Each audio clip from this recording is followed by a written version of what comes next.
I think of a jazz musician having the same responsibilities as West African griots or West African storytellers.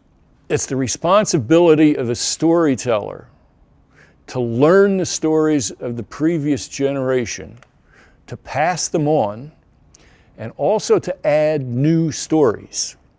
The only thing that's ever going to come out if you're improvising, or even if you're playing written music, is stuff that you've taken time to bring inside.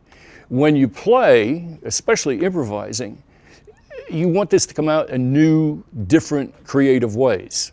I enjoy playing in sort of repertory ensembles and doing the music of other people, just like I enjoy playing with the Cleveland Orchestra and doing music of other people. But at the same time, I feel sort of a responsibility as a musician, as a jazz musician, to do something else.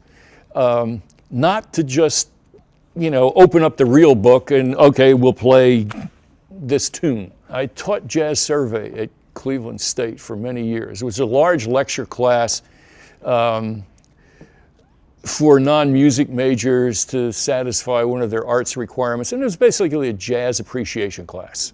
I told them probably on the first day of class, within the first 10 minutes, if you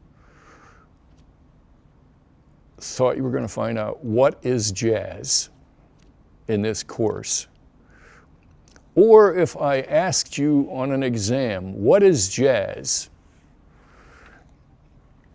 The only way you could answer that is to say jazz is Louis Armstrong, Charlie Parker, Miles Davis, John Coltrane, and go through the list of musicians, because they each told different stories.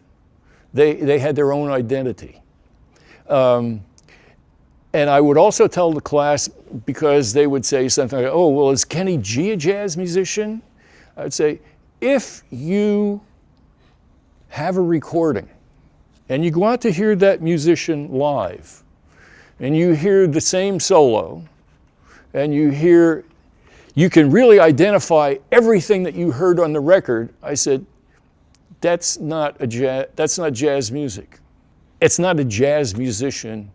It may be a wonderful musician, it may be something you enjoy listening to, I'm not going to judge that, but it's not a jazz performance. A jazz performance has to have something new.